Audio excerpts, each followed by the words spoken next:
जिन लोगों के बीच में भी आपका उठना बैठना हो, उनके बीच मौका निकाल करके आध्यात्म चर्चा करें, ज्ञान भक्ति वैराग्य की चर्चा करें, धर्म आध्यात्म की चर्चा करें। यदि कोई भजन नहीं कर रहा है, उनको प्रभु के नाम की महिमा सुना करके भजन में प्रवृत्त करा। कोई एकादशी नहीं करता, उनको एकादशी की महिमा सुना करके एकादशी व्रत करा। कोई संतों से नहीं जुड़ा तो महिमा का गान करके संत महिमा का संतों से जोड़ लें। कुछ और नहीं, व्हाट्सएप से ग्रुप में जोड़ लें और उनके पास संदेश पहुंचाते जाएं। ये बहुत बड़ी सेवा है, बहुत बड़ी सेवा है। भक्ति का, धर्म का, सनातन का प्रचार प्रसार करना ये बहुत बड़ी सेवा है। तो उनको जोड़ लें, धाम से जोड़ लें, वृंदावन से जोड़ लें। आओ वृंदावन चलो, यहाँ की ऐसी ऐसी बातें बताओ, उनका मन करने लग जाए हम भी वृंदावन जाए। इस प्रकार आप बड़े स्तर पर नहीं, छोटे स्तर पे से जितना आपका दायरा है, उस दायरे में जो भी आते हैं आपके संगी साथी, रिश्तेदार, परिवार, मित्र वर्ग, जो भी आता है, उनको सबको जोड़ो। और फिर कम से कम सप्ताह में एक दिन निकालो ऐसा कि सब मिल करके बैठ करके भगवान की चर्चा करें। एक व्यक्ति हाथ में कोई सदग्रंथ ले, जो भी बात आपको अच्छी लगे उसको नोट कर लो, और जिस दिन सत्संग का आयोजन हो उसमें पढ़ के सबको सुनाओ या याद करके सबको सुनाओ, और एक एक शब्द समझाओ जितना आप समझ पाए। और फिर सब बैठ करके 15 मिनट संकीर्तन करें प्रभु के नाम का।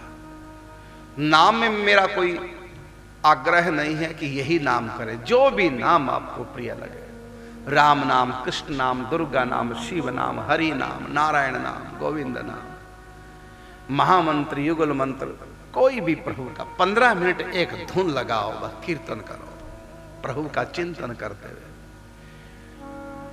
और जरूरी नहीं कि मंदिर में करें, अपने घर में करो, किसी घर में करो, सार्वजनिक स्थल पर करो, व्यक्तिगत करो, समूह में करो, अकेले करो, परिवार को लेके करो, पड़ोसियों को लेके करो, कैसे भी सप्ताह में एक दिन निकालो। वैसे तो प्रतिदिन निकालो, प्रतिदिन अकेले कीर्तन का नियम ले लो और सप्ताह में सब लोग मिल करके कीर्तन करें।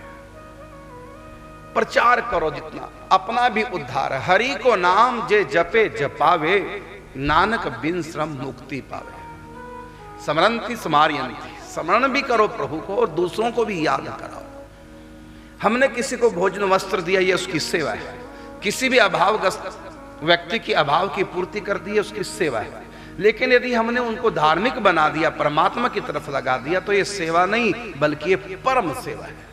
सेवा का फल स्वर्ग है, अगला जन्म अच्छा हो जाएगा, और परम सेवा का फल भगवत प्राप्ति है, अगला जन्म होगा ही नहीं, सदा के लिए भगवान के धाम में।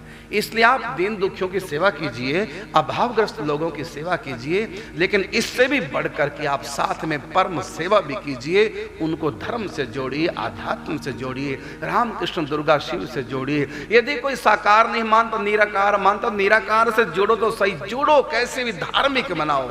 अपराधों से बचो और बचाओ, अपराधों से स्वयं भी बचो, औरों को भी बचाओ। गर्भ हत्या ना कोई कराए। आजकल बहुत सिस्टम चल रहा है वैज्ञानिक युग में, चेक करा लेते हैं कि लड़की है कि लड़का, और लड़की पहले से दोबारा और लड़की पैदा न हो तो मरवा देते हैं गर्भ में ही।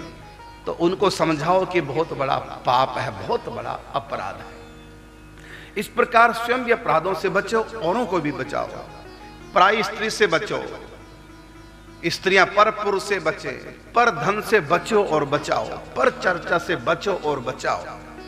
स्वयं भी अच्छे बनो, औरों को भी अच्छे बनाओ। स्वयं भी पापों से बचो, औरों को भी बचाओ। स्वयं भी भक्ति करें, औरों से भी कराओ। ये बहुत बड़ी समाज की सेवा हो जाएगी। और हम यदि कुछ नहीं कर सके, हम अकेले भी सुधर गए, तभी समझो समाज की एक इकाई सुधर गई।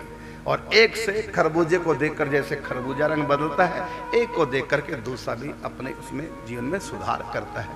इसलिए इस बात को ध्यान रखें। जो भी संतों से जुड़े हैं, जो भी ग्रंथ से जुड़े हैं, जो भी परमात्मा से जुड़े हैं, जो भी धाम से जुड़े हैं, वो अकेले जुड़े न रहें, बल्कि औरों को भी जोड़ो और सब भगवान की भक्ति करें, सब भगवान का चिंतन करें।